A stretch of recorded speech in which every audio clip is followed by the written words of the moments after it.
Masechet Nedarim Daf Pedalet. On commence au tout début du Daf. La Gemara avait ramené une discussion. Est-ce que quand la femme a fait un neder, que les gens ne profitent pas d'elle, les briotes, les gens ne profitent pas d'elle, est-ce que ça inclut son mari aussi, oui ou non? La Gemara avait donc ouvert un débat là-dessus, ramené une discussion là-dessus. La Gemara maintenant ramène une objection. Etiver Rava Rav Nachman. Rava objecte Rav Nachman. Il lui demande, c'est-à-dire Rav Nachman qui avait dit que le mari ne s'appelle pas, il fait pas partie des gens de manière générale, alors que Rava pense qu'il fait lui partie. Il vient donc Rava objecter Rav Nachman. Ou ba lav bichal briotu, est-ce que le mari ne fait pas partie des gens? Ve'atnan, pourtant on a une Mishnah qui dit plus loin, netula ani mina yehudim, une femme qui dit je suis retirée des juifs, écartée des juifs, yafer chelko ou te'em shamashto. Le mari lui annule sa part, ce qui le concerne dans ce neder, et les rapports sont terminés avec elle, entre eux. Mais elle reste écartée des autres juifs, c'est-à-dire que ces rapports sont interdits sur tous les autres juifs à part son mari. Donc même en cas de divorce, eh bien, elle restera interdite à tous les autres. La Gemara demande, si tu dis que le mari ne fait pas partie des gens de manière générale, alors quand elle s'interdit sur tous les gens, elle ne pensait pas à son mari. Si elle ne pensait pas à son mari, c'est pas les rapports qu'elle interdit, de toute façon elle interdit aux autres. Donc certainement elle interdit tout profit de manière générale. Si c'est comme ça, pourquoi il ne veut pas annuler? Pourquoi il ne peut annuler que ce qui le concerne? Pourquoi il ne peut pas annuler de manière générale tout ce neder? Nidre inuine fashion, via faire là. Ça c'est un neder qui l'a fait souffrir puisqu'elle s'est écartée complètement de tous les gens. Et donc, si ça l'a fait souffrir, le mari devrait lui annuler complètement le neder. Si tu dis qu'il ne lui annule pas le neder de manière générale, que ce qui le regarde, c'est la preuve que le mari était inclus dans le neder. Répond la Gemara. Le olam est malach. Je pourrais te dire toujours que le mari en général ne fait pas partie des gens par rapport à son neder. Je pourrais te dire comme ça. Shani acha ici c'est différent. Des mouchecha miltad aletera kasra nafsha. C'est-à-dire, même si en général on dit que le mari ne fait pas partie des gens dans son éder, ici c'est sûr qu'il en fait partie. Puisque quand elle s'interdit les rapports, donc certainement elle parlait de son mari, les autres ils sont de toute façon interdits. Donc ici on comprend du contexte que, exceptionnellement, elle avait l'intention d'inclure son mari dans son éder des gens en général. Donc si elle s'interdit les rapports avec les gens, on comprend que elle parlait de son mari, c'est pour ça qu'on a dit que le mari peut annuler ce qui le regarde, mais le reste n'est pas annulé. Donc finalement la Gemara reste sur la discussion entre Rava et Rav Nachman. Est-ce que quand elle s'interdit les gens, ça inclut le mari, oui ou non? On continue aux deux points. On a vu dans la Mishnah, donc quand elle s'interdit le profit des gens, elle aura le droit par contre de prendre le blé, donc ce qu'on laisse aux pauvres de la récolte. La Gemara déduit de la Mishnah, Velo katani uvma serani. Parmi les choses que les pauvres reçoivent, nous avons donc les quêtes shircha et PA, les quêtes, c'est-à-dire 1 ou 2 épis de blé qui sont restés dans le champ, le propriétaire n'a pas le droit de reprendre. Shircha, c'est ce qui a été oublié, PA, c'est le coin du champ. Il y a encore une chose qui n'est pas citée dans la Mishnah, c'est Maaser Ani, le prélèvement, 1/10 qui est donné la 3e et la 6e année de la Shemitah aux pauvres.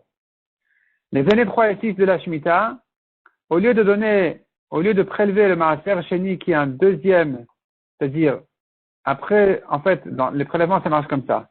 Il y a la Trouma qui est un 50e qui est donné au Kohen. Il y a le Maaser Rishon qui est un 1er 10e qui est donné au Lévi. Il y a encore un autre 10e à prélever qui s'appelle Maaser Sheni, qui pendant certaines années, on le monte à Yerushalayim, on le mange là-bas, le propriétaire lui-même. Et pendant les années 3 et 6, c'est donné aux pauvres. Et donc ce Maaser Ani là, ce 10e là qui est donné aux pauvres, la 3e et la 6e année, n'a pas été cité dans la Mishnah en tant que quelque chose que la femme elle peut prendre. Vatani avec Braïta ou Maaserani, la Gemara demande pourtant dans la Braïta, on ramène aussi Maaserani, c'est cité dans la Braïta en tant que en tant que les choses que la femme a le droit de prendre, malgré son éder. Comment résoudre cette contradiction entre la déduction de la Mishnah et la Braïta? Répond la Gemara Rav Yosef, Lokashia, Arabi Eliezer, Arabanan. Rav Yosef, il compare cette discussion-là à une discussion de Rabbi Eliezer et Rabbanan. De quoi il s'agit? Des thèmes Rabbi Eliezer Omer. Un Adam c'est-à-dire comme ça. Un homme achète des fruits, achète du blé, de la récolte. Il achète chez quelqu'un qui est Amaharet. Il ne sait pas s'il est prélevé ou pas. Ça s'appelle Dmaï. Dmaï, c'est comme Da Maï. Ceci est quoi? On ne sait pas si c'était prélevé ou pas.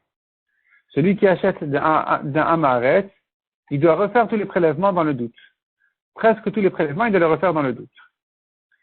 Et Rabbi Eliezer dit que, en ce qui concerne Maaser Ani, c'est pas la peine de le refaire. Donc, un Adam Tarich Likrot Shem, un homme n'a pas besoin de désigner le Maaser Ani chez le Dmaï, le Maaser Ani du Dmaï. Donc, s'il a acheté d'un Amaharet, il donne le premier dixième au Lévi, mais il n'a pas besoin de donner le deuxième dixième aux pauvres pendant les années 3 et 6. La Trouma qui est un cinquantième, c'est pas la peine de faire parce qu'on considère que le Amaharet l'a déjà donné. En ce qui concerne par contre le Maaser Rishon, on craint qu'il ne l'a pas encore donné, donc il faudrait le prélever. Et donc celui qui achète du Amaharet, il doit refaire ce prélèvement-là du Maaser Rishon. Il met de côté, il dit voilà, ça c'est le Maaser Rishon. Il n'a pas besoin de le donner au Lévi parce que quand le Lévi vient le prendre, il lui dira prouve que tu n'as pas reçu encore, prouve que les Lévis n'ont pas reçu encore de ces fruits-là, leur maaser. Ensuite, il y a le deuxième dixième qui s'appelle maaser Sheni, qui doit prélever pendant les années 1, 2, 4, 5 et le monter à Yerushalayim ou le racheter. Ça, il doit le faire. Par contre, les années 3 et 6, c'est le deuxième dixième qui doit être prélevé selon Rabbi Eliezer. Et à nouveau, il ne le donne pas aux pauvres parce qu'il pourra toujours dire, prouve, toi le pauvre, que les pauvres n'ont pas reçu encore leur dixième d'ici. En tout cas, il faut quand même le prélever. Donc Rabbi Eliezer dit, lui par contre Rabbi Eliezer dit c'est pas la peine de prélever. En Adam Tarich Likrot Shem al Maaser Nishel Maï, c'est pas la peine de prélever. Ça c'est Rabbi Eliezer, on tourne la page, Chachamim Omrim, Koreh Shem, Ven Tarich Leafrish. Chachamim ils disent, non, il doit quand même prélever sans prélever. Il doit désigner, dire voilà, ici à droite se trouve le Maaser Ani. Ou bien au nord des fruits se trouve le Maaser Ani. Donc voilà, il désigne l'endroit exactement où se trouve le Maaser Ani. Ça s'appelle que le prélèvement a été fait et que dorénavant, on a le droit de manger maintenant les fruits. En ce qui concerne les fruits du Maaser Ani, s'il ne les donne pas aux pauvres, c'est pas grave. Parce qu'il faut distinguer entre Tevel. Tevel sont des fruits qui n'ont pas été prélevés. Ou pas été prélevés jusqu'au bout. Donc, ça, c'est interdit. C'est interdit. Et celui qui mange du Tevel, il est Chayav Mita. Donc, on n'a pas le droit de manger du Tevel. Si par contre, ça a déjà été prélevé, ici, la question qui se pose, c'est qu'est-ce qu'on fait de ces fruits qui ont été prélevés? Il faut les donner à un tel, à un tel, à un tel. S'il ne les a pas donnés, il les a mangés lui-même, ça peut être déjà moins grave que s'il ne les avait pas prélevés du tout. C'est-à-dire, il vaut mieux prélever les manger, certains prélèvements, plutôt que de ne pas les prélever du tout. Si tu prélèves pas, c'est Tevel, c'est interdit. Si tu prélèves, alors la Trouma, elle a de la Kedusha, on n'a pas le droit de la manger, là, il n'y a rien à faire avec. Par contre, quand tu arrives au Maaser Rishon qui est donné au Lévi, si le Lévi, s'il y a un doute dessus, ce n'est plus une question d'aliments cachers ou pas cachers. Ce n'est qu'une question d'argent. C'est une question de mammon, à qui ça appartient. C'est une question de propriété. Ça appartient au Lévi ou pas. Dans le doute, le Lévi ne peut pas le prendre, donc ça reste le propriétaire, il a le droit de le manger, sauf qu'il doit prélever un dixième de ce dixième, qui est la Troumat Maaser, que le Lévi aurait dû lui-même donner au Kohen, qui a de la Kedusha. Et donc ça, c'est interdit de manger de toute façon. Mais sinon, le reste, il peut les manger. Donc il prélève un dixième qu'il doit donner au Lévi et qu'il donne peut-être pas dans le cas de doute, et il mange les 9 dixièmes de ce dixième-là. Il laisse que un peu. C'est pour ça que quand on fait les prélèvements à la maison, on dit 1 centième. Un peu plus qu'1 centième, je jette. Pourquoi un peu plus qu'1 centième? parce que le centième, c'est le dixième du dixième que le Lévi donc aurait dû donner au Kohen. Il a reçu un dixième, il en donne un dixième au Kohen, c'est le centième en question. On dit un peu plus qu'un centième, parce qu'il y a aussi la première tourma, la tourma de là que j'ai dit que c'était un cinquantième, ça c'est les khatrila. Mais quand on la jette de toute façon, parce qu'on ne peut pas la donner à un Kohen qui n'a pas le droit d'en manger à cause de la tourma, et du Kohen, et de la tourma, donc, on la jette. Quand on la jette, on prélève pas un cinquantième, on se suffit d'un machéou, d'un petit morceau. Pas besoin il n'y a pas de quantité fixée dans la Torah à propos de la tourma. Et donc, c'est pour ça qu'on fait un peu plus qu'un centième toujours qui est jeté. Et puis, important toujours de préciser quels sont, à chaque fois de lire tout le texte, ou au moins en résumé, de dire tel et tel prélèvement se trouve disons, à droite, je fais le prélèvement du maaser du Lévi, à gauche, le deuxième maaser, ainsi de suite, comme c'est écrit dans la Sidurim. Revenons à notre Gemara. Les Chachamim omrim donc Koreh Shem ve'en tzarich la'afrish. Les Chachamim disent, il doit dire le texte, dire voilà, le maaser ani se trouve à tel endroit, mais il n'a pas besoin de le prélever, de l'extraire, de l'enlever pour le donner au pauvre, parce que, à nouveau, le pauvre n'a pas de preuve que le vendeur n'a pas déjà prélevé et donné au pauvre. Peut-être qu'il a déjà fait le vendeur, donc lui, l'acheteur, n'a pas besoin de le donner au pauvre. Donc nous avons ici une discussion, Rabbi Eliezer et Chachamim, quelqu'un qui achète du demaï, qui achète donc des fruits d'un maaret, est-ce que dans le doute, il doit prélever, ou plutôt au moins dire le prélèvement du maaser ani, oui ou non? La Gemara propose une explication en fait marloquette. Maïlav, n'est-ce pas que leur discussion elle est comme ça? Les man de Amar Sfeko, alors ici on a une correction du bar qui est retenue par le Ran. En fait, c'est la version du Ran, plutôt, qui est retenue par le bar, disons. Le Ran c'est un des Rishonim, le bar c'est un des Acharonim. Donc le bar nous ramène ici la version du Ran. Voyons le bar, Hot Aleph. Maïlav, dit la Gemara. Maïlav, les man de Amar Sfeko et Notovel, n'est-ce pas que d'après celui qui dit que dans le doute, on craint pas le tevel. C'est-à-dire, quand tu as acheté dans un maaret, Rabbi Eliezer, il dit, c'est pas la peine de refaire le maaser ani. Qu'à savoir, lui, il pense, let letovatana'a. Celui qui fait quand même le prélèvement du maaser ani, puisque, même sans le prélèvement, ça n'aurait pas été tevel. La preuve, c'est que Rabbi Eliezer, il dit, ne crains pas le maaser ani, ça va. Si tu l'as pas fait, c'est pas grave non plus. Quand tu as acheté dans un maaret, ne crains pas le maaser ani. C'est que lui, il pense que, maximum, le maaser ani, s'il n'a pas été fait du tout, c'est pas tevel. Les fruits sont permis. Donc, lui qui dit que les fruits ne sont pas tevel avant de donner le maaser ani, il dira que le droit de choisir à quel pauvre donner ne s'appelle pas un profit. Donc, je reprends le bar. Maïlav. Les mains d'Amar Feko et Notovel, d'après Rabbi Eliezer qui ne craint pas le tevel du maaser ani, qui ne craint pas le maaser ani, enfin le tevel avant de prélever le maaser ani, qu'à savoir lui, il pense, let'letovatana'a. C'est-à-dire, on ne donne pas au propriétaire le droit de décider à quel pauvre donner. C'est les pauvres qui viennent et qui prennent, sans lui demander son avis. Des kevan de let'letovatana'a, puisque le propriétaire n'a pas ce droit-là de choisir le pauvre, charila litanouye. La femme aura le droit de profiter de celui qui lui donne ce maaser ani. C'est ce que la Braïta disait, ou maaser ani. La femme a le droit de recevoir du maaser ani des gens. Pourquoi?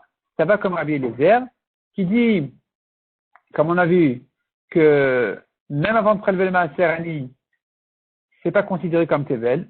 Or, la Torah, on apprend des psukim, la Torah a mis en rapport le droit du propriétaire de choisir à qui donner le prélèvement, avec le fait que c'est considéré comme tevel.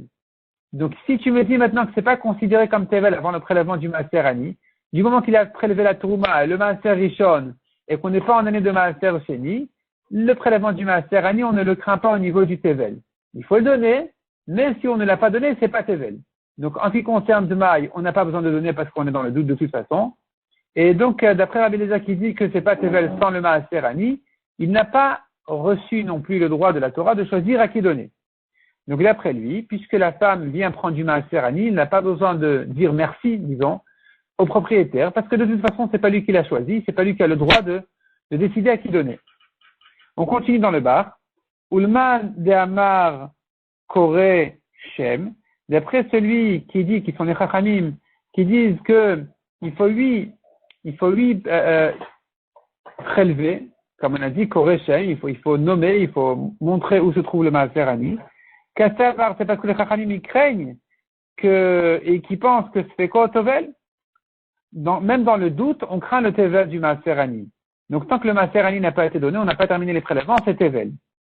Et Chol c'est Tovel, il est Tovatana. Or la Torah a mis en rapport le Tevel avec le droit de choisir à qui donner. Donc puisque ici tu me dis c'est Tevel, s'il n'a pas prélevé le Maaser Ani, donc c'est lui le propriétaire qui va choisir et décider, qui aura le droit de décider à quel pauvre donner le Maaser Ani. Et puisque c'est comme ça, alors le char il allait étanouiller. La femme n'aura pas le droit de profiter de ce Maaser Ani, parce qu'il se trouve qu'elle a profité du droit, du choix du propriétaire, qui a choisi de le lui donner à elle-même. Donc ça, c'est notre Mishnah, qui n'a pas permis à cette femme-là d'aller chercher du Maaser Ani. Notre Mishnah qui a dit elle veut prendre du leket shircha et PA. Notre Mishnah qui n'a pas ajouté aussi Maaser Ani, c'est parce qu'elle pense que c'est le propriétaire qui décide à qui donner. Et donc, elle n'a pas le droit de profiter de lui. Revenons à la Gemara.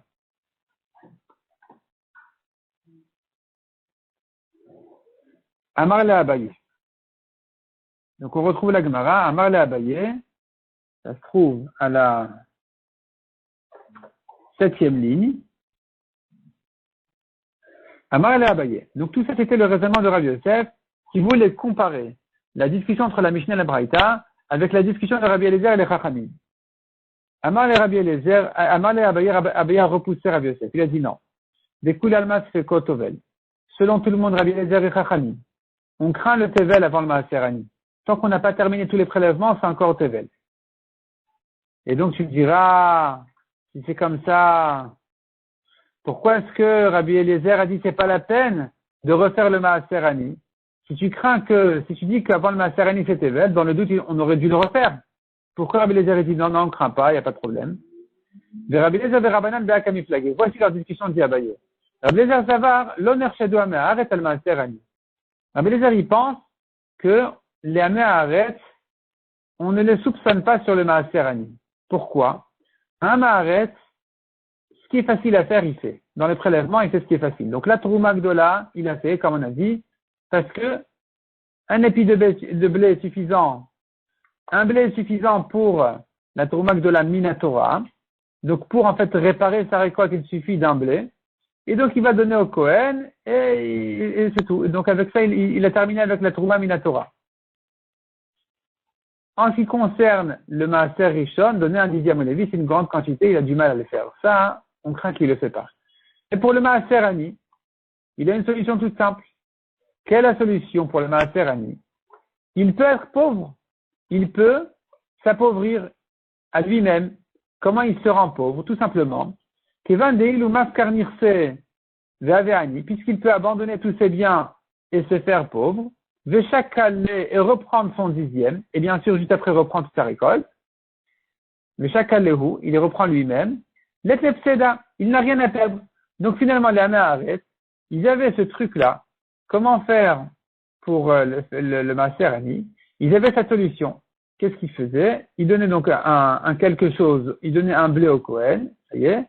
Le Maaser Rishon, c'était trop compliqué parce que même s'il fait ce qu'il veut, il ne sera jamais Lévi. S'il n'est pas Lévi, il ne le sera jamais.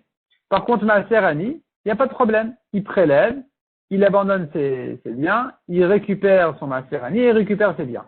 Donc, quand j'achète un Maharet, je suppose qu'il a déjà fait le Maaser Ani. C'est pour ça que Rabbi Eliezer dit, je n'ai pas besoin de refaire. Par contre, les Rabbanan, c'est vrai. Les Chachamim, ils disent non. Mirseloma Karinish, un homme, n'abandonne pas ses biens comme ça. Des mirtat, il craint que quelqu'un d'autre va les prendre. Et donc, il karner shedou. Donc, c'est pour ça que l'Amaret, il dit, écoute, c'est trop compliqué. Maaser Ani, je ne veux pas prendre de risque à le garder pour moi-même en abandonnant mes biens. Donc, je ne le fais pas du tout. On craint qu'il ne l'a pas fait. Donc, celui qui a acheté du Amaret, il doit refaire le Maaser Ani. Rava Omer. Rava revient sur le problème, la contradiction entre la Mishnah et la Braïta, si la femme a le droit, la femme du Neder a le droit au Maaser Ani, oui ou non. Rava Omer, Kan Maaser Ani mitralek betoch habayit. Ça dépend de quel Maaser Ani il s'agit. Si c'est un Maaser Ani qui se partage dans la maison, des Ktivabe Netina, un Maaser Ani qui se partage dans la maison, la Torah a ici donné le droit au propriétaire de choisir à quel pauvre donner. C'est qui Netina? Il donne. Il donne comme un cadeau, Benatat à la Lévi, la guerre de Gomer. Tu donneras au Lévi, donc c'est toi qui choisis quel Lévi. La guerre, c'est les pauvres qui reçoivent donc le Maaser Ani. Puisque la Torah parlait de Benatata, c'est toi qui donnes, Mishumachi, Asur la litanouye. C'est pour ça qu'un Maaser Ani, quand il est partagé de la maison, la femme n'a pas le droit d'en profiter parce que ça s'appelle qu'elle a profité de celui qui lui a donné. Or, elle s'interdit. Mais si le Maaser Ani il est partagé dans les champs, le Ran dit ça dépend en été ou en hiver. Le Ran ramène dans les deux sens, soit qu'en été dans les champs, soit qu'en hiver dans les champs. En tout cas, quand des fois le Maaser Ani est partagé dans les champs, là-bas il est abandonné, il n'est pas donné. Puisqu'il est abandonné, il se trouve qu'elle n'a pas profité du propriétaire. Il va dire puisque la Torah dit tu vas laisser dans tes villes, tu vas laisser donc abandonner le Maaser Ani. Charil et litanouye, puisque ça ne s'appelle pas qu'elle l'a donné à quelqu'un, et pardon, ça ne s'appelle pas que le propriétaire lui a donné à cette femme-là, donc elle a le droit d'en profiter. Et avec ça, on a résolu la contradiction de la Mishnah et la Braïta. Notre Mishnah, qui n'a pas cité Maaser Ani parmi les choses que la femme a le droit de prendre, c'est parce qu'elle parle d'un Maaser Ani qui est donné de la maison. Donc, elle n'a pas le droit de prendre, parce qu'il se trouve qu'elle a profité du propriétaire qui l'a choisi, qui lui a donné son Maaser Ani.